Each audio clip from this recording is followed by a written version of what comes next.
తన దృష్టి వాళ్ళని ప్రసరింపజేశాడు. ఎప్పుడైతే ఆయన చూశాడో అప్పుడే వాళ్ళ పని అయిపోయింది. అధర్మం చేసినటువంటి వాళ్ళు అప్పుడే అయిపోయారు. అసలు నిజానికి వీడి చేత యుద్ధం చేయించాల్సిన పని లేదు. ఆయన ఒకసారి ఇలా చూస్తే వీళ్ళు భస్మైపోరు, కౌరవులందరూ, సేన అంతా. ఇంత యుద్ధం చేయించాలా? ఆ యుద్ధంలో తన రథం తోలుతూ అవతల వాడు వేసేటువంటి ఆ బాణాలను తనను గుచ్చుకుంటూ, తనకు నెత్తురుగారుతూ, ఈ గుర్రాలు డెక్కల నుంచి వచ్చేటువంటి మా ధూళంతా కూడా తన మొహమ్మి పడుతూ, ఎందుకు ఇంత శ్రమ పడాలండి? ఇది ఒక క్రీడ అన్నాడు. ఇలా శ్రమ పడ్డం అనేటువంటిది ఒక క్రీడ, ఒక యాక్షన్ అన్నమాట. నాటకంలో వేసినట్టుగానే. నిజానికి అవసరం లేదు, కానీ అర్జునుడి చేత యుద్ధం చేయించినట్టు ఉండాలి, అర్జునుడు గెలిచినట్టు ఉండాలి. సంహార లీల ఇది నిజంగా.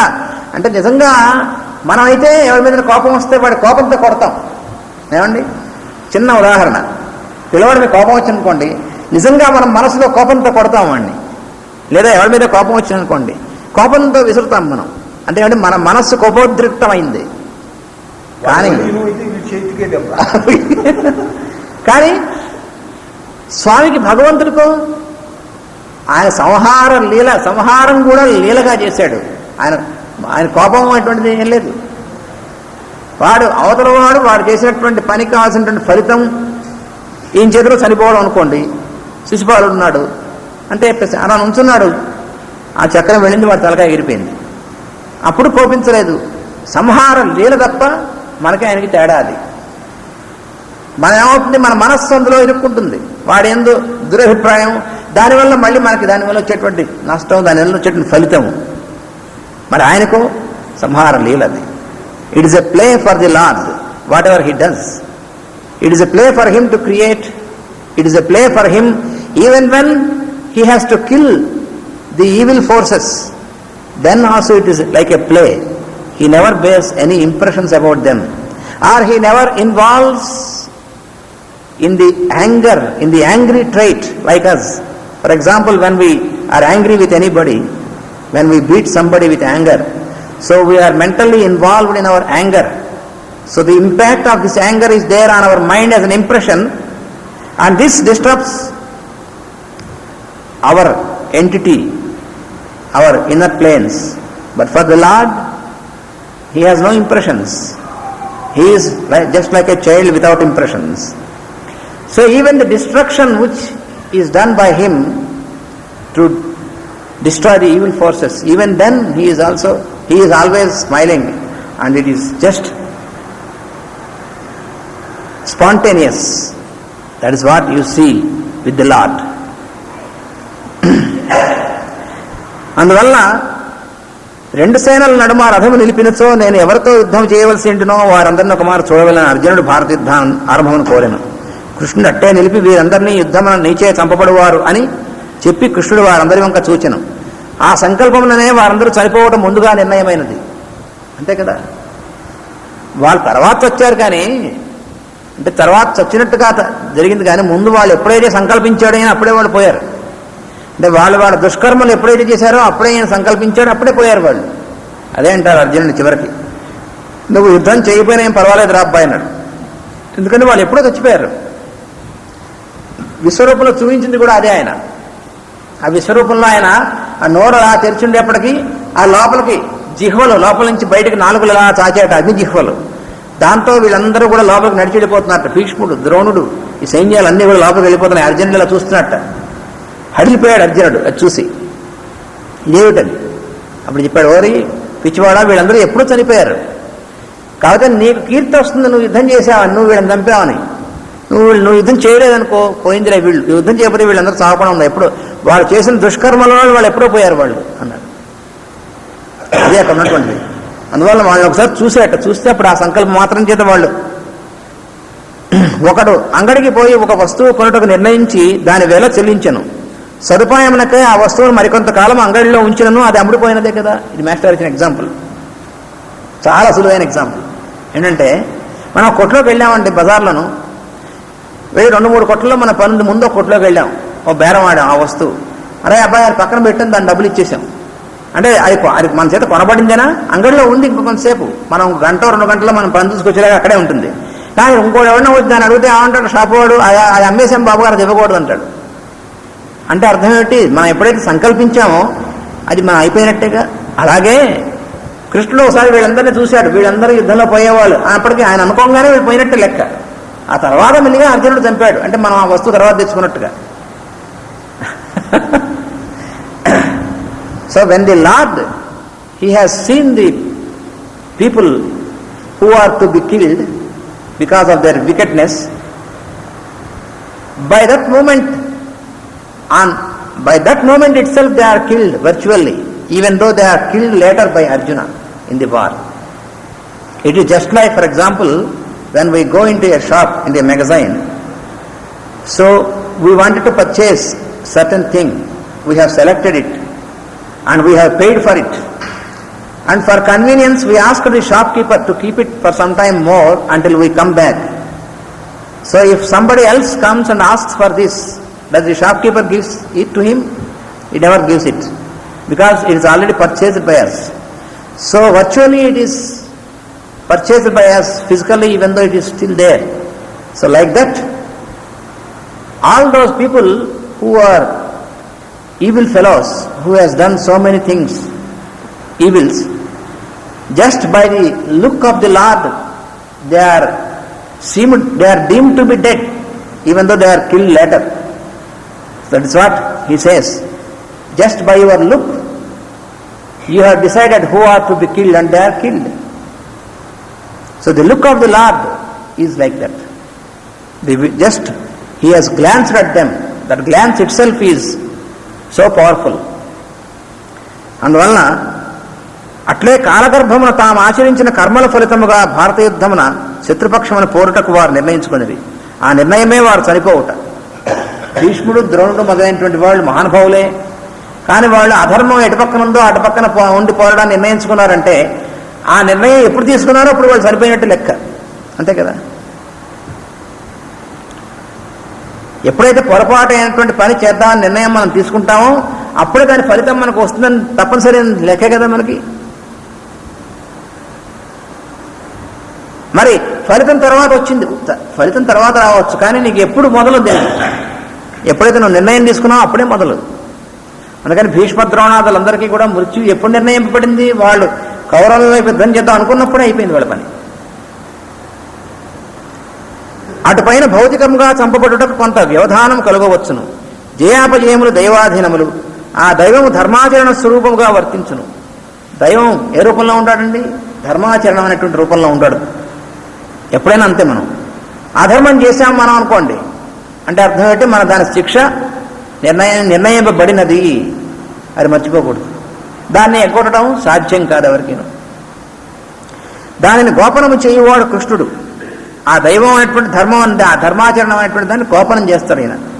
కనుక జయపక్షము ముందే నిర్ణయమై పూర్వము వీరందరూ తనచే చంపబడిననియు, అర్జునుడు నిమిత్త మాత్రముగా నిలబడి కీర్తి గడించుకున్నట్టు మిగిలిందనియు, ఈ రెండింటినీ కలుపు కాలస్వరూపుడు తాననియు విశ్వరూపమ దర్శనం వసంగెను.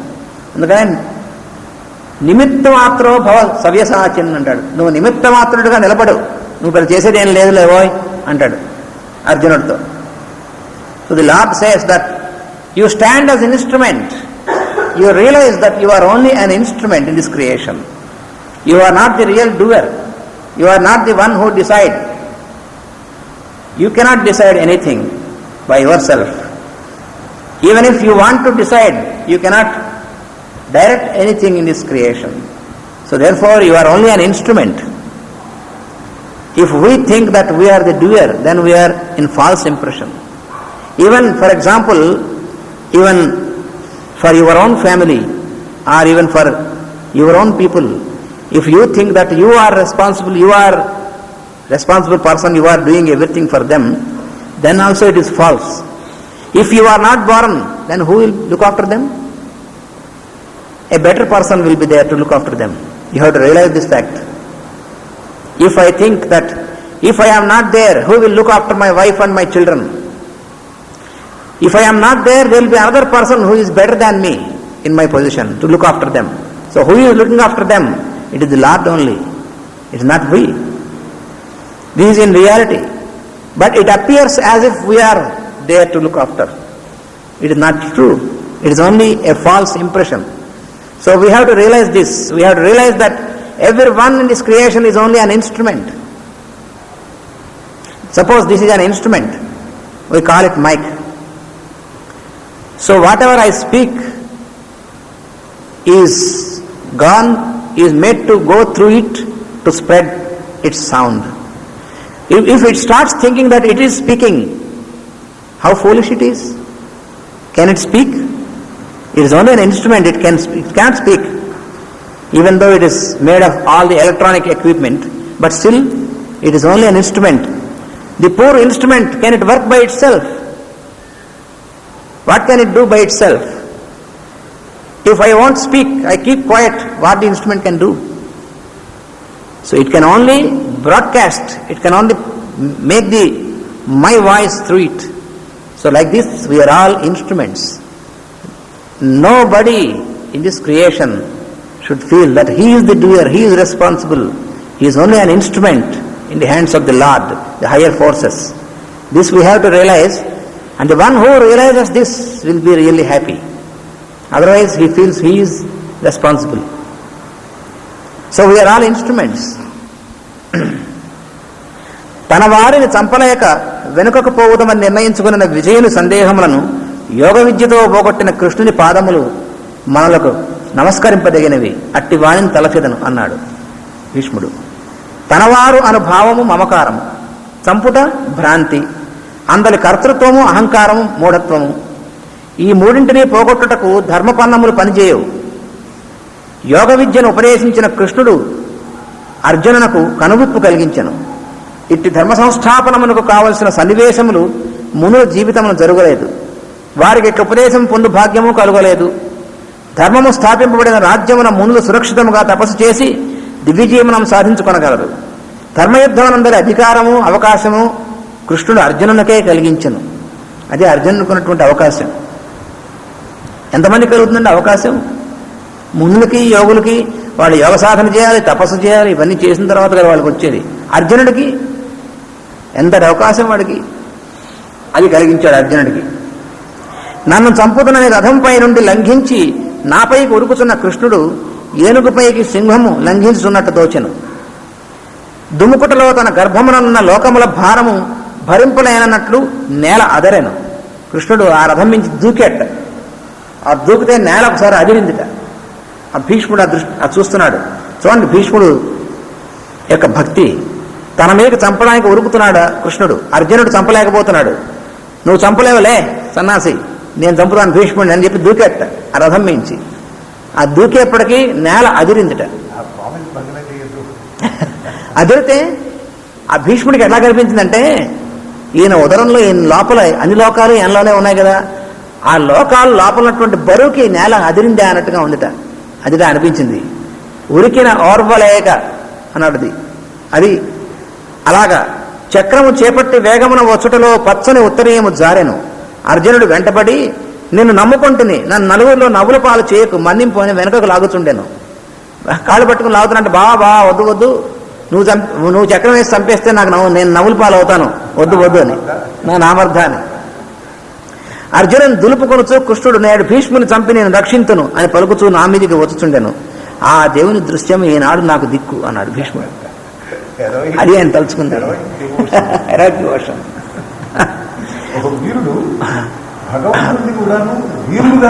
వీరుడుగా స్మరించడం అనేటువంటి చాలా అద్భుతం. అది తన మీద దూకుతున్నాడు ఆయన తను చంపడానికి. ఆయన భగవంతుడు, ఆయన్ని ఆ రకమైనటువంటి రూపంతో ఇప్పుడు స్మరిస్తున్నాడు శరీరం వదిలే ముందు. ఎంతటి వాడై ఉండాలండి ఆయన. యుద్ధమున ఆయుధము పట్టణాన్ని కృష్ణుడు ప్రతిజ్ఞ చేశాను. దానిని తన పరాక్రమం చే భీష్ముడు భంగము చేశాను. అంతకన్నా తనకు స్మరింపదగినది ఏమున్నది? అంతకన్నా సరసమైన దైవానుగ్రహం ఏమున్నది?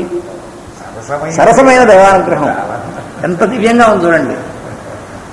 మరి భగవంతుడు చేసిన ప్రతిజ్ఞ నేను భంగం చేశానన్నాడు, నా కోసం, నా మీదకి రావడం కోసం. అంతకంటే నాకు కావాల్సిందే ఉంది అన్నాడు. భీష్ముడు పొంగిపోతున్నాడు. అది భీష్ముడు యొక్క భక్తి అంటే. It is a very surprising and very rare occasion in this war that lord Krishna has taken a vow that he will not bear any weapon in his hand except only the one which he uses to drive the horses. It is not a weapon. The whip.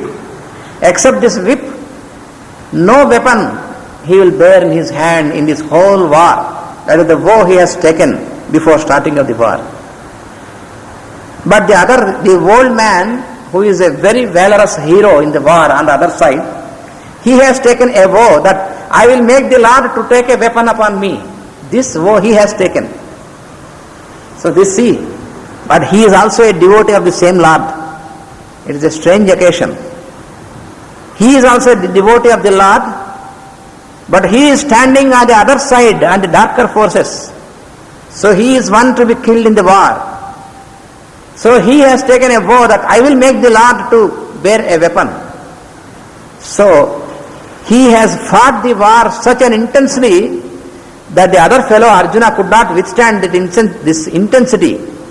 So finally the Lord jumped out of his chariot and he has took his disc, divine disc, and that they said, I shall kill this fellow now, because he has made the war so intense against the white forces. So this fellow who is the Arjuna who is there in the chariot, he said, no, please, I will make this, because it will be a disgrace for me if you do this. But this man, the old man, is so happy that he has fulfilled his vow, that he made the Lord to bear the weapon. And now, at the moment of leaving his body, he is once again memorizing that form of Lord who made him break his vow. That is a very rare occasion. A human being, but he is not merely a human being, he is a devotee. So therefore, he made the Lord to break his vow and fulfill his vow. So this is what this signifies is a real devotee. Before a real devotee, the Lord will accept his defeat in such a fine and beautiful manner. This is not really a defeat, but it is, he has acted as if he has accepted the defeat because the other man is such a devotee. So when you are a true devotee of the Lord, the God will be happy to accept his defeat before you. It is not a war, but it is you surpass the grace of the Lord through your devotion. It is the highest form of devotion. So that is what you have seen with this old man. అర్జునుడు తనకు దాసుడు, వాణ్ణి రక్షించుట మహాధర్మమని నిర్ణయించి కృష్ణుడు గతసారథ్యమునకు అంగీకరించి పగ్గములు పూని ఈ తర్వాత పద్యం అనమాట. ఎంత సౌలభ్యం అది చెప్తున్నాడు. తనకున్ భృత్యుడు వీనిగాచుట మహాధర్మంబు ఒమ్మంచు అర్జున సారథ్యము పోని పగ్గములు చేజోద్యంబుగా బట్టుచున్ మునికోలన్ వడిబుంచి ఘోటకములన్ మోదించి తాడించుచున్ జనులన్ మోహమునందజేయు పరమోత్సాహం ప్రశంసించదన్. చాలా అద్భుతమైనటువంటి స్తోత్రం ఈ భీష్ముడు ఇక్కడ చేసింది మాత్రం. ఎన్నిసార్లు మనం జీవితంలో చదువుకోవాల్సినటువంటి స్తోత్రం స్వామిని కృష్ణుని గురించి చేసినటువంటిది. తనకు దాసుడైనటువంటి వాడు అర్జునుడు, వాడిని రక్షించాలన్నాడు. తనకు భక్తితో తనకు శరణు పొందినటువంటి వాడిని రక్షించడం తన ధర్మం అన్నాడు. ఇది ఆయన యొక్క ధర్మం. So what is the law of the lord is to protect him who has totally surrendered to him. So when somebody makes a total surrender to the Lord, then be sure that he is totally protected by the Lord from any odds and from any dangerous situations. At any cost, the Lord will protect him. So he can feel himself very safe when you have totally surrendered. But this is the condition, you have to make a total surrender. If you keep something for yourself, then it is not a total surrender. Generally, what many devotees, half devotees think,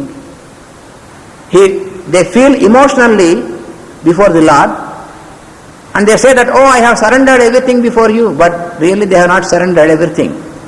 What have you surrendered? Have you surrendered your impressions about others? If you have not surrendered your impressions also, then you have not make a total surrender. Then how can you expect to be protected by the Lord?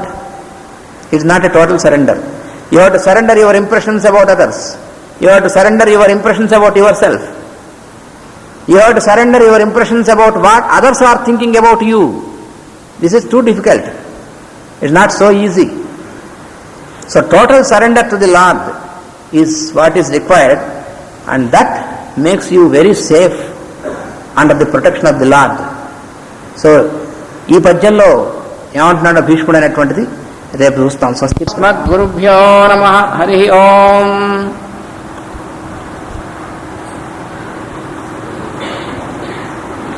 భీష్ముడు కృష్ణుని చేస్తున్నటువంటి స్తుతి, భీష్ముడు శరీరం వదిలే ముందు ఎదురుకుండా ఉన్నటువంటి స్వామిని స్తుతిస్తున్నాడు. దాంట్లో ఇంకా ఏమంటున్నాడంటే, తనకున్ భృత్యుడు వీనిగాచుట మహాధర్మంబు వమ్మంచు నర్జున సారథ్యము పోని పగ్గములు చేజోద్యంబుగా బట్టుచున్ మునికోలన్ వడిబుంచి ఘోటకములన్ మోదించి తాడించుచున్ జనులన్ మోహమునందజేయు పరమోత్సాహం ప్రశంసించదన్. ఇంకా ఏమంటాడంటే, అర్జునుడు తనకు దాసుడు అయినటువంటి వాడు. దాసుడు అంటే అర్థం ఏమిటి?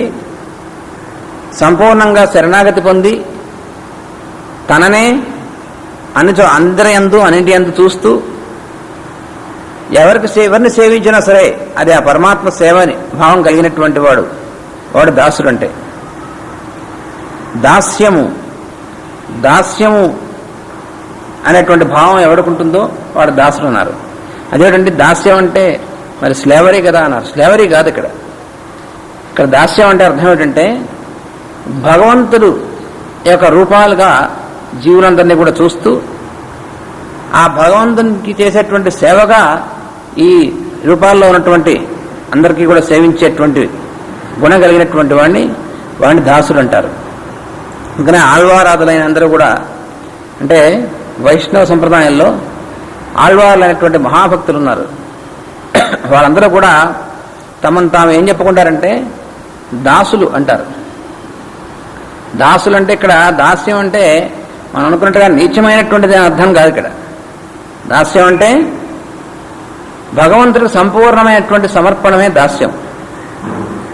అందువలన ఇక్కడ అర్జునుడు తనకు దాసుడు అయినటువంటి వాడు. వారిని రక్షించుట మహాధర్మమని కృష్ణుడు నిర్ణయించి రథసారథ్యమునకు అంగీకరించి పగ్గములు పోని నేర్పరి నడుపుచు గుర్రములకు ఉత్సాహము కలుగునట్లు మాత్రమే అదలించుచు చూచువారిని మోహింపజేసెను.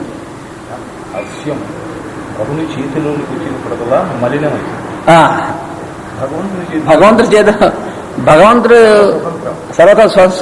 సర్వతంత్ర స్వతంత్రుడు కాబట్టి ఆయన చేసేటువంటిది, ఆయన ఎందున్నటువంటి దాస్యభావం పవిత్రమైనటువంటిది. ఆ భగవంతుడైనటువంటి దృష్టి పోయి ప్రయోజనం కోసం నరులు కూడా నరుల్ని భగవంతుడి రూపంగా చూసి చేసేటువంటి దాస్యం అది భగవత్ సమర్పితమైనటువంటి దాస్యం.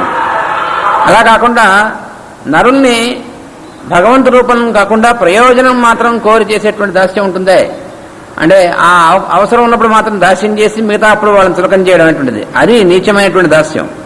కానీ ఇక్కడ ఉన్నటువంటిది భగవంతుడి స్వరూపంగా అంతా చూస్తూ సర్వసమర్పణ భగవంతుడు చెంది ఉన్నటువంటి భావమే అర్జునుడికి ఉన్నటువంటి దాస్యం. నరుని చేతిలో మళ్ళీ లక్షణాలు వచ్చేవి. ఇటువంటి దాస్యం కలిగినటువంటి వాడు ఎవరైతే ఉంటాడో వారి యందు భగవంతుడు ఎట్లా ఉంటాడు అనేటువంటిది కృష్ణుడు అర్జునుడి యందు ఎలా ఉన్నాడు అనేటువంటిది ఉదాహరణ. ఎవరైతే ఈ రకంగా భగవంతుని యందు సర్వసమర్పణ చెంది సమస్త జీవులందు ఆ భగవంతుని దర్శిస్తూ దాస్యబుద్ధితో, అంటే దాస్య భావంతో, దాస్య బుద్ధి కాదు దాస్య భావం అంటారు దీన్ని, ఆ భావంతో ఎవరైతే ఉంటాడో నేను భగవంతుడి యొక్క సేవకుణ్ణి, అందరి రూపాల్లో ఉన్నటువంటి భగవంతుని సేవించేటువంటి వాడిని ఉంటాడో వాడిని భగవంతుడు ఎట్లా చూస్తాడు? కృష్ణుడు చూడండి అర్జునుడికి ఎలా చేశాడో. అర్జునుడికి సారథయ్యట కృష్ణుడు సాక్షాత్తు మరి అఖిలాండ కోటి బ్రహ్మాండ నాయకుడు.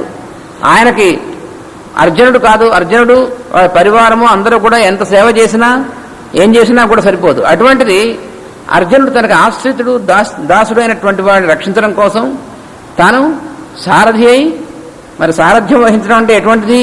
సారథ్యం అంటే మరి భృత్యుడు చేయవలసినటువంటి పని. అటువంటి పని తాను తీసుకుని ఆ గుర్రాలని నడుపుతూ ఆ గుర్రాన్ని కొంచెం వాటిని నడిపించేందుకు మాత్రమే అదిలిస్తూ తన ముందు ఉండడం వల్ల ఎదుటి వాళ్ళని సమ్మోహపరుస్తూ ఉన్నట్టు రథంలో. అది ఆయన చేసినటువంటి పని. అట్టి దేవుని స్తుతించదను అన్నాడు భీష్ముడు. ఎందుకని భీష్ముడు అర్జునుడు ముందు కూర్చున్నటువంటి కృష్ణుణ్ణి అర్జునుడి కంటే కూడా బాగా చూసిన వాళ్ళు ఎవళ్ళు? అవతల వాళ్ళు. ఎందుకంటే అర్జునుడేమో వెనకాల ఎత్తుగా ఉన్నటువంటి చోట ఉంటాడు, కృష్ణుడు ముందు ఆ సారథి కూర్చున్నటువంటి చోట కింద కూర్చుని ఉంటాడు. అంటే అర్జునుడి పాదాలు ఎక్కడ ఉంటాయో అక్కడ ఉంటాడు అన్నమాట కృష్ణుడు కూర్చుని. అదేమిటండి, భక్తుడేమో కిందన ఉంటాడట, భక్తుడేమో పైన ఉంటాడట, భక్తుడు పాదాల దగ్గర భగవంతుడు ఉంటాడు. ఎప్పుడైతే భక్తుడు దాసుడు సమర్పణం కలిగినటువంటి వాడు ఉంటాడో అటువంటి వాడి దగ్గర భగవంతుడు అలా కూడా ఉంటాడు, ఏ రూపంలో అయినా ఉంటాడు. దానికే నిదర్శనమే ఇది అర్జునుడి దగ్గర అలా ఉన్నటువంటిది. అక్కడ కూర్చున్నట్ట మధ్యలో మరి యుద్ధం జరుగుతున్నప్పుడు ఏమవుతుంది, ఆ కదలికలు ఆ రథం కదులుతున్నప్పుడు అప్పుడప్పుడు అర్జునుడి పాదాలు కృష్ణుడి తాకి తగులుతాయి కూడా. మరి అప్పుడు చూసుకోవడానికి అవకాశం ఉండదు. కానీ తెలిసినప్పటికీ అంతటి సౌలభ్యం స్వామికి. అంటే భక్తుడి యొక్క పాదాలు తనకు తగిలినప్పటికి కూడా ఏమీ దాని గురించి బాధపడాడు ఆయన. అంతటి ప్రేమమయుడు భగవంతుడు అంటే. మరి మనం సహించగలమా? చూడండి, ఎంతైనా పొరపాటున ఎవరైనా పాదం తగిలితే ఇక్కడ కనిపించట్లేదంటాం వెంటనే మన రియాక్షన్ అటువంటిది. కానీ భగవంతుడు సాక్షాత్తు అఖిలాంటి కూడా బ్రహ్మాండ నాయకుడు. ఆయన పాదాలు మొత్తం దేవతలు ఇంద్రాదులు అయినటువంటి వాళ్ళందరూ కూడా ఎవరైతే పూజిస్తూ ఉంటారో మునులు వాళ్ళందరూ స్మరిస్తూ ఉంటారో ఆయన భక్తుడి యొక్క పాదాలు దానికి తగిలినా కూడా ఆనందంతో దాన్ని స్వీకరిస్తాడు. అది ఆయన చేసేట అది ఆయనకు సౌలభ్యం అయినటువంటిది. అది భగవంతుడి యొక్క లక్షణం. అందువల్ల ఆ రథం మీద అలా కూర్చుని ఉంటే ఎదురుకుండా ఉన్నవాళ్ళు ఈ శత్రు సైన్యంలో ఉన్నటువంటి వాళ్ళకి ఏమైంది, సమ్మోహం కలిగింది. ఈయన చూసేప్పటికీ రథం ముందు ఈయన చూసేప్పటికీ ఆ సమ్మోహం ఎప్పుడైతే కలిగిందో వాళ్ళలో ఉన్నటువంటి చైతన్యం ఇక పనిచేయలేదు, ఆయనలోకి వెళ్ళిపోయింది ఆ చైతన్యం. వెళ్ళిపోయి ఇక వాళ్ళు ఏం చేయగలరు యుద్ధం, వాళ్ళు ఎంత యుద్ధం చేసినా మాత్రం ఏం పని చేస్తుంది. అలా రక్షించాడు తన యొక్క భృత్యుడైనటువంటి దాసుడైనటువంటి అర్జునుణ్ణి. కృష్ణుడు అర్జునునకు సారథ్యము చేసినట్లు లోకమునకు కనిపించినే కానీ అర్జునుడు కృష్ణునకు శరణాగతుడైన ఆశ్రితుడైన చూచువారు భావింపలేరు. మామూలుగా మనం చూసేవాళ్ళకి ఏముంటుంది, అదేమిటంటే భగవంతుడేమిటి ఈయనకు దాస్యం చేయడం ఏమిటన్నట్టుగా ఉంటుంది. కానీ ఆ భక్తుడైనటువంటి వాడు ఎంత సమర్పణ ఉంటే భగవంతుడు తనకు దాస్యం చేస్తాడండి, అది భావించలేరు ఎవరు కూడా. కోరికలు కోరుతూ దేవుని ప్రార్థించేవారు తమకు తెలియకయే దేవునికి ఆజ్ఞలు పెట్టుచుందరు. మనకన్నా తల్లిదండ్రులు కనిపిస్తూ ఉంటాయి. మనం అనుకుంటాం మామూలుగా చూస్తే అర్జునుడు కాళ్ళ దగ్గర ఈయన కూర్చోవడం ఏంటి సారథిగాను తలకిందులుగా ఉన్నట్టుందా అని అటు చూస్తాం మనం. కానీ అర్జునుడు కూడా శరణాగతి మనకు తెలియదు. మామూలుగా మనం ఏం చేస్తుంటాం, భగవంతుని ప్రార్థించి భగవంతుని ఆజ్ఞాపిస్తూ ఉంటాం. అదేమిటండి, భగవంతుని మనం ఆజ్ఞాపిస్తున్నామా? మరి రోజు మనం చేస్తుంది ఏమిటండి, పూజ చేసినప్పుడు ఏమడుగుతాం, మాకు ఈ పనులు చేసి పెట్టు. మనం అడిగేవి అవే లిస్టులన్నీ కూడా.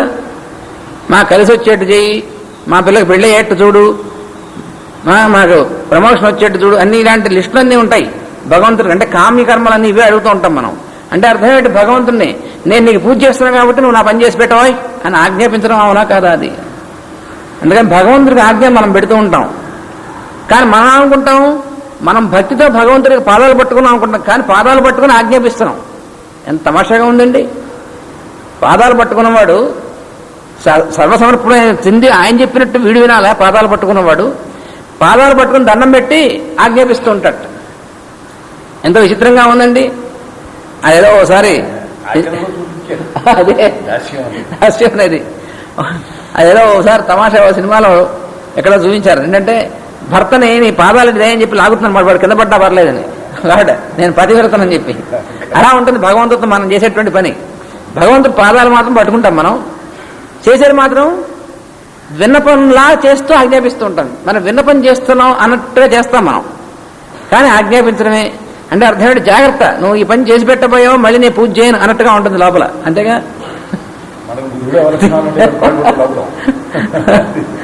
చాలా విచిత్రంగా ఉంటుంది మనం చేసేటువంటిది. కానీ అర్జునుడి దగ్గర మనకేమంటే అర్జునుడి దగ్గర తలకిందులు కనిపిస్తుంది, కానీ మనమేమో తినగానట్టు కనిపిస్తుంది. కానీ మనమే తలకిందులు. పాదాలు పట్టుకుని ఆజ్ఞాపించడం తలకిందుల పని కాదండి, ఇది తలకిందుల పని. అక్కడ తలకిందులు ఏం లేదు, అక్కడ తల పైకే. ఎందుకంటే వాడు శరణాగతుడు కాబట్టి భగవంతుడు ఆయన ఆజ్ఞాపిస్తే వాడు అక్కడ నుంచున్నాడు. నువ్వు అక్కడ నుంచుని యుద్ధం చేయని ఇక్కడ నడుపుతా అని ఆయన ఆజ్ఞాపించాడు. మరి అప్పుడు అందుకు నుంచున్నాడు ఆయన. అని భగవంతుడు ఆజ్ఞాపించినప్పుడు ఏం చేయాలండి? ఒక్కోసారి చాలా విచిత్రమైనటువంటి పరిస్థితులు వస్తాయి. భగవంతుడో గురువో ఒకసారి వాళ్ళు ఆజ్ఞాపిస్తారు. ఆ ఆజ్ఞని మనం వెంటనే అమల్లో పెట్టడమా లేదా అనేటువంటి చోట మనం పరీక్ష నిలబడమా అనేటువంటిది కూడా ఉంటుంది. చాలా విచిత్రమైనటువంటి సన్నివేశాలు ఉంటాయి. కొన్ని సన్నివేశాలు మన జీవితంలో వస్తాయి. ఓ సద్గురువు దగ్గర మనం ఉన్నప్పుడు ఆ సన్నివేశాలు వాళ్ళ ఆజ్ఞను శిరసావహించాలంటే ఎలా ఉంటుంది? వాళ్ళ ఆజ్ఞ శిరసావహించాలంటే వాళ్ళని కించపరిచామో అన్నట్టుగా ఉంటుంది. ఒకసారి చిన్న ఉదాహరణ నాకు జరిగినటువంటిది. ఒకసారి ఒక కొద్ది సంవత్సరాల కిందట ఒకచోట యోగా క్లాసులు జరుగుతుంటే అక్కడికి యతీంద్రుల వారు తాతగారు ఎంత వచ్చారు. వాళ్ళ దగ్గర వాళ్ళ సమక్షంలోనే రాత్రిపూట అందరం అయిపోయిన తర్వాత భోజనాలు కూర్చున్నాం, చేస్తున్నాం పంక్తిలో, నేను అందరం కూడా కూర్చున్నాం. వెనక నుంచి యతీంద్రుల వారు వచ్చారు. నేను ఇలా తింటున్నాను అన్నం, పులుసు అన్నం కలిపి. వెనక నుంచి ఇలా వచ్చి ఇలా చెయ్యి ఇలా ముందు పెట్టారు. ముద్ద పెట్టరా అన్నారు. అందరూ చూస్తున్నారు. ఒక్కసారి షాక్ కొట్టినట్టు అయింది. ఎలాగా? ఆయన గురుభావంతో చూస్తున్నాం మనం. మన ఎంగిల్ తీసి ఆయన చేతిలో పెట్టాలి. ముద్ద పెట్టడం అంటే అంతేగా. ఇక్కడ ఏమిటి మరి ధర్మాచరణం ఏమిటిది? ఆయన గురువు కాబట్టి చెప్పినట్టు చేయడమా, లేకపోతే మన ఎంగిల్ పెడితే పాపం కాబట్టి మానేయడమా? కానీ వెంటనే ఆయన నమస్కారం చేసి మరి గురువు యొక్క ఆజ్ఞను అమలుపరచాలంటే అంత ముందు కాస్త చదువుకున్నాం కాబట్టి, పెద్దవాళ్ళ దగ్గర విన్నాం కాబట్టి, సరే వెంటనే మాస్టర్ గారిని స్మరించి ఈ రూపంలో ఆయనేగా మాస్టర్ గారే ఆజ్ఞాపిస్తున్నారు. ఎందుకని కలిపి ఆయన చేతిలో ముద్ద పెడితే ఆయన ఏం చేశారు? వెంటనే తినేశారు. సరదాకి ఓకే అన్నారు, మళ్ళీ ఇచ్చేస్తారు నేను అనుకుంటారు చూసేవాళ్ళు. నేను ఏ భావం లేదు, ఆయన పెట్టమన్నారు, పెట్టాను అంతే. పెట్టి తినేసేశారు. ఆయన తినేసి అందరూ చూస్తున్నారు. ఆ తర్వాత కూడా నాకు ఏ భావం లేదు, ఎందుకంటే ఆయన చేయమన్నారు, చేశాము. తర్వాత మనదేముంది? ఆజ్ఞని మనం గురువు యొక్క ఆజ్ఞని అమలు పరచాలి. ఎట్లా ఇక్కడ సిచ్యువేషన్ ఏమిటి అనేటువంటిది అప్పుడు ఆయన చెప్పారనమాట. ఏంటంటే ఇలాంటి సన్నివేశాల్లో చాలా మంది 100కి 99 మంది ఫెయిల్ అయిపోతారు. ఎందుకంటే గురువుకి మన ఎంగిలి పెడితే పాపం కదా అని అనిపిస్తుంది కదా. వెంటనే ఎలా అండి మీరు అడుగుతారు కానీ మనం ఇస్తామా అని. అలా ఏం లే, చెప్పినట్టు వెంటనే చేయడం అనేటువంటిది చేయగలిగినాడు అప్పుడు వాళ్ళు పరీక్షలో నెగ్గినట్టు అని చెప్పారు. ఇటువంటిది కొన్ని సన్నివేశాలు వస్తూ ఉంటాయి, విచిత్రమైనటువంటి సన్నివేశాలు. ఇటువంటిదే ఒకసారి కృష్ణుడు విషయంలో కూడా ఒక కథ చెప్తూ ఉంటారు మన పెద్దవాళ్ళు. మీకు చాలా మందికి కథ తెలుసు అనుకుంటాను. ఆ కథ సంప్రదాయం ప్రకారం వస్తున్నటువంటి కథ. అదేమిటంటే ఒకసారి స్వామి తలనొప్పి వచ్చింది. ఎవరు? కృష్ణుడికి తలనొప్పి వస్తే అదేంటంటే భగవంతుడు తలనొప్పి వస్తుందా అన్నారు. మనందరి తలనొప్పి ఆయన తలనొప్పి. ఆయన తల అంటే మనందరి తలలో ఆయనదే కదా. ఎవడో వచ్చింది నొప్పి ఆయనకే వస్తుంది అనమాట. అలా తలనొప్పి వచ్చింది. తలనొప్పి వస్తే ఏం చేశారు? ఉద్ధవుడు వచ్చేట చూస్తే, ఏమయ్యా ఇలా ఉన్నావు, ఎప్పుడు నువ్వు చిరునవ్వు నవ్వుతూ ఉంటావు, మంచి ఎప్పుడు చూసినా మంచి బ్రహ్మాండంగా ఉంటావు, ఇవాళ ఇలా ఉన్నావు ఏమిటన్నట్ట. అంటే ఏం చేయమంటే తలనొప్పి వచ్చింది అన్నట్ట. తలనొప్పి వస్తే నీకు తలనొప్పి వస్తే ఇలాగా ఏముంది, నాకు కూడా శరీరం కదా వచ్చింది అన్నట్టు ఆయన. అయితే మందు వేసుకోవన్నట్ట. ఏ మందులు పనిచేయవన్నట్ట. మామూలుగా మానవ మాత్రం అయినటువంటి వాడు కాబట్టి మీకు మందులు పనిచేస్తే నాకు వచ్చే తలనొప్పి దివ్యమైంది కాబట్టి మందులు పనిచేయమన్నట్టు. మరి ఎట్లాగన్నట్టు ఏమో ఒకటే ఉంది, చిన్నప్పుడు వస్తూ ఉండేది అన్నట్టు. పైగా పాస్ట్ ఓల్డ్ హిస్టరీ చెప్పేటవాడు చిన్నప్పుడు వస్తూ ఉండేది. ఏమిటో మరి ఏం చేసేవాడు అప్పుడు అన్నట్టు. అంటే భక్తుల పారదోళ్ళు తీసుకొని నెత్తిన పెట్టుకున్నామని తగ్గిపోయేది అన్నట్ట. భక్తుల పారదోళ్ళు తీసుకుని ఎత్తిన పెట్టుకునేవాట ఆయన, తగ్గిపోయేట. మరి ఇది ఇప్పుడు ఏం చేయాలన్నాడు ఉద్ధవుడు. వెళ్ళి భక్తులు ఉన్నారు కదా, పారదోళ్ళు కాస్త అడిగి పెట్టరు, ఎత్తిన పెట్టేసే తగ్గిపోతున్నానట. భక్తుల పారదోళ్ళు తీసుకొచ్చి శిరస్సు మీద పెట్టు తగ్గిపోతున్నానట. సరే పరిగెత్తాడు. తాను కూడా భక్తుడే. ఉద్ధవుడు భక్తుడు కాదండి, తాను భక్తుడే, మహాభక్తుడు ఉద్ధవుడు. కానీ ఆయన స్ఫురించలేదు. నేను భక్తుడే కదా, స్వామి ఏమన్నాడు భక్తులు పారదోళి తన పాదాల కింద తీసిస్తే అమ్మో భయం వేస్తుంది. భయం వేసి పోనీ ఇంకెవరిని భక్తులను పరిగెత్తాడు. పరిగెడితే అందరి దగ్గరికి మొట్టమొదటి ఎవరి దగ్గరికి వెళ్ళాడు? రుక్మిణి దగ్గరికి వెళ్ళాడు. అసలు భక్తురాలు ఆవిడే కదా అని. ఆవిడంటే నాయన ఇక్కడ ఇంకో ధర్మం ఉంది, ఆయన భర్త నేను భార్యని, అందువల్ల భార్య పారదోళి భర్త నెత్తి మీద వేయడం అనేటువంటిది అది పతివ్రత ధర్మానికి వ్యతిరేకమైనటువంటి కాబట్టి నేను ఈ పని చేయలేని, ఒక్కటి చేయలేనని చెప్పింది. సరే సత్యభామ దగ్గరికి వెళ్ళట. ఎలాగో ఓసారి నీ కాలం ఆయన తగిలిన తలకి, అందుకని మళ్ళీ ఓసారి అది ఇస్తే ఆయన తగ్గుతుంది కదా అని. ఇప్పటికే లోకల్లో అపవాదం వచ్చింది, నేను ఆయన తనేనని చెప్పి ఇప్పుడు రెండోసారి మళ్ళీ పారదోళిస్తే కొంప మునుగుతుంది, వద్దని ఇవ్వనంది ఆవిడ. ఎవరు ఇవ్వలేదు, వాళ్ళు అష్టమేషుడు ఎవరు ఇవ్వలేదు. ఇంకా మిగతా వాళ్ళ దగ్గరికి వెళ్ళాడు, వాళ్ళు ఇవ్వలేదు, ఎవరు ఇవ్వలే. ఎందుకని ఇవ్వలే వాళ్ళందరూ? స్వామి నెత్తి మీరు మా పాదములే, మేము నరకానికి వెళ్ళిపోతాం, సూటిగాను ఇవ్వమన్నట్టు వాళ్ళు. ఎలాగా వీడు మొహం వేలాడేసుకుని దిక్కుమొహం వేసుకుని వచ్చేట. స్వామి ఏమో వీడు వచ్చేప్పుడు ఇంకా నటన కదా, ఇంకా మూలుగుతున్నట్ట, అయ్యో అమ్మో అని. ఏమిటంటే ఎక్కువైంది, నువ్వు మన్ను తేలేకపోతావు అన్నట్ట. ఏం తేవడం, ఎవరు ఇవ్వలేదన్నట్ట. ఇప్పుడు ఏం చేయాలన్నట్టు. అంటే బృందావనం ఉంది, అక్కడికి వెళ్ళి పట్టరా అన్నట్టు. ఇక్కడే ఇవ్వలేదు, ఇంతమంది మహానుభావులను, చదువుకున్నటువంటి వాళ్ళు, శాస్త్రం తెలిసినటువంటి వాళ్ళు, స్వామి దగ్గర నాడు ఉన్నటువంటి వాళ్ళను, వాళ్ళెవరో పిచ్చివాళ్ళు, ఏం తెలియని వాళ్ళు వాళ్ళు ఇస్తారా అనుకున్నట్టు. వీడు పోనీ ప్రయత్నం చేసిరా అన్నట్టు స్వామి. సరే వెళ్ళాట కాళ్ళు ఇడ్చుకుంటూ, అనుకున్నట్ట ఈ స్వామి చేరస్తాం కానీ వాళ్ళే ఇస్తారని. వెళితే ఊళ్ళోకి వెళుతుండగానే ఒక గోపిక కనిపించింది, ఎత్తిని తట్ట పెట్టుకుని మధురానంగానికి వెళ్తుంది ఆవిడ. వెళ్తుంటే ఎక్కడి నుంచి వచ్చావు? ద్వారకా నుంచి వచ్చావు. స్వామి ఎలా ఉన్నారు? ఏం చెప్పమంటా ఉంది అన్నట్టు. వీడు ఏమైంది అంత తలనొప్పి వచ్చింది స్వామికి అన్నట్టు. స్వామి తలనొప్పిస్తే నీకు మతం తెలియదా, ఆయన వదిలిపెట్టి ఇక్కడికి వచ్చాను అందుట ఆవిడ. అంటే పంపించాడు ఆయన, మందు కావాలట. ఏం మందు అంత? భక్తుల పారదోడి కావాలట ఆయనకి, ఎందుకని పంపించాడు. పోరు ఈ మాత్రం దానికి మీరు అందరూ భక్తులే కదా, అక్కడ మీ పారదోడి ఇవ్వచ్చు కదా అందుట ఆవిడ. అంటేనే అన్నట్ట. అయితే పట్టు ఉత్తరం పట్టమంత అని చెప్పి తట్ట కూడా దింపకుండా తట్ట అలాగే ఎత్తినుంచుకొని ఆ కాలుతో కాస్త మట్టిలో పైకిలా అని చెప్పి చేతిలో తీసుకొని అందులో వేసి తీసుకోందిట. దింపదేగా వీళ్ళు చదువు రాదు, అందుకే వీళ్ళు మూర్ఖులు అనుకున్నట్టు. వాడు నా ఉద్దవుడు అనుకున్నట్ట, ఎంతటి మూర్ఖులు వీళ్ళు. తమ బాలభోడు ఆయన శిరస్సును పెడితే నరకానికి బోరు తిన్నగాను, నరకానికి వెళ్తామని కూడా మతి కూడా లేదు వీళ్ళకి. వీళ్ళు అందుకనే మూఢులు వీళ్ళు, మూర్ఖులు అనుకున్నట్టు. వాడు లోపల ఇంతలో ఇంకో ఆవిడ వచ్చింది. ఇది చూసి ఏమిటిది అందుట విషయం చెప్పారట. అయితే నేను కూడా ఇస్తాను కాస్త పట్టున, ఆవిడ కూడా ఒక పారధూళి ఇచ్చింది. ఇలా ఒకరి తర్వాత ఒకళ్ళు వచ్చేప్పటికి పెద్ద మూట అయిపోయింది. అది ఆ పారధూళి కాస్త కాస్త కాస్త కాస్త పెద్ద మూట అయిపోయింది. ఆ నెత్తిని పెట్టుకున్నాడు, బరువు అంతాను చచ్చినట్టు పెట్టుకునే వాళ్ళని. ఎంతటి అందరూ మూర్ఖులే, ఒకళ్ళు కాదు.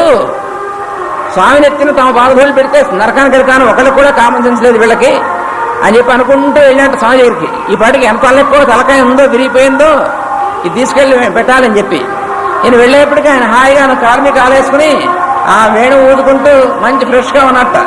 ఏమయ్యా ఇలా ఉన్నావా, ఏమైపోయింది అన్నట్ట, తల తగ్గిపోయింది అన్నట్ట. మరేంటి పాలధూళి తెచ్చి నెత్తిన పెడితే కానీ తగ్గిపోదు కదా అన్నావా కదా అన్నట్ట. నెత్తిన పెట్టావా తగ్గిపోయింది అన్నట్టు. అదేంటి ఎప్పుడు పెట్టా అన్నట్ట. నేను నెత్తిన పెట్టాలి కానీ నా నెత్తిన అనలేదు, నేను భక్తుల పాలధూళి నెత్తిన పెట్టుకోవాలన్నాను.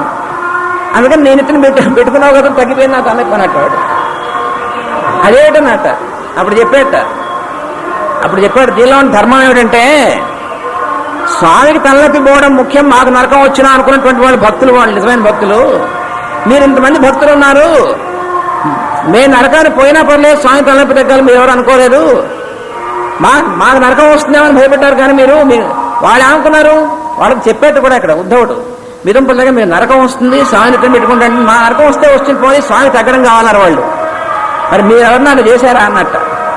అది చెప్పాడు, ఇది అసలు తలనొప్పి అంటేను మీ తలనొప్పి నా తలనొప్పి కాదు, అది నీకు అది పోవడం కోసం పంపించాను అడుగున్నట్ట. అంటే దీంట్లో ఏమిటి అర్థం? దాసులైనటువంటి వాళ్ళు వాళ్ళ యందు స్వామి ఎలా ఉంటాడు, వాళ్ళకి సేవకుడుగా ఉన్నప్పుడు కూడా ఉంటాడు. కానీ అర్థం ఏమిటి? ఆయన యొక్క ఆజ్ఞ వీళ్ళు పాటించేటువంటి వాళ్ళు కాబట్టి. అది మనకి వాళ్ళకి ఉన్నటువంటి తేడా. భీష్ముడు అది చెప్తున్నాడు అనమాట. అందుకని ప్రార్థించువారు తమకు తెలియకే దేవునికి ఆజ్ఞలు పెట్టుదురు కనుక వారి కోరికలు తీరవు. అందుకని మన కోరికలు ఎందుకు తీరవు అంటే, అందుకు మనం అనుకుంటాం ఏదో ఇన్ని సంవత్సరాల నుంచి పూజలు చేస్తున్నాం, ప్రేయర్లు చేస్తున్నాం, వ్రతాలు చేస్తున్నాం, అయినప్పటికీ మన కోరికలు తీరటం లేదే అనుకుంటాం. ఎందుకు తీరుతాయి? ఎందుకని మనం కోరినటువంటి కోరికలు తీర్చాలనేటువంటి దృష్టితో భగవంతుని ప్రార్థన చేస్తున్నాం. అంటే అర్థం ఏమిటి? సవ్యాజమైనటువంటి ప్రార్థన, నిర్వ్యాజమైన ప్రార్థన కాదుగా. అంటే కారణం పెట్టుకుని ప్రార్థన చేస్తున్నాం. నేను పరీక్షలో పాస్ అవుతే నీకు కొబ్బరికాయ కొడతాను, పాస్ అవ్వకపోతేను అది కొబ్బరికాయ తక్కువైపోయింది భగవంతుడికి, అంతేగా. అందుకని చిన్న పని దగ్గర నుంచి పెద్ద పని దాకా ఏం చేస్తున్నాం మనం? భగవంతుడికి వంట పెడుతున్నాం అనమాట.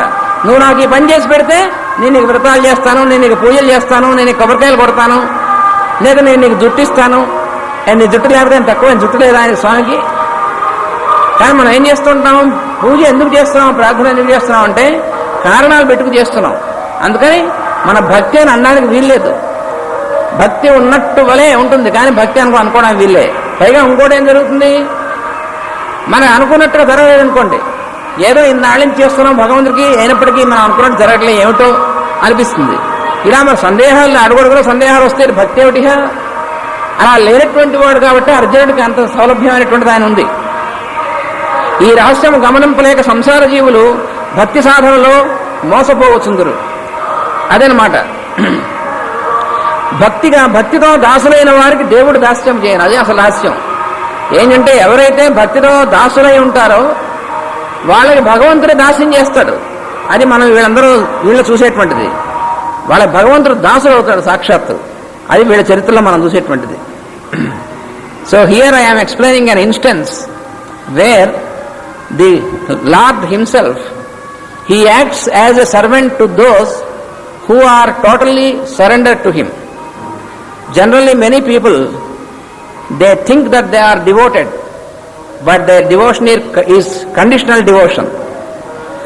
So generally when we pray Lord, the people at large, they pray for something else. They express their devotion because they want something in return from God. So it is a conditional devotion. So when your devotion is conditioned, you can never expect the presence of God with you. But those devotees who are totally surrendered, who has a devotion which is unconditional, to them God himself acts as their servant. So he can do anything for them.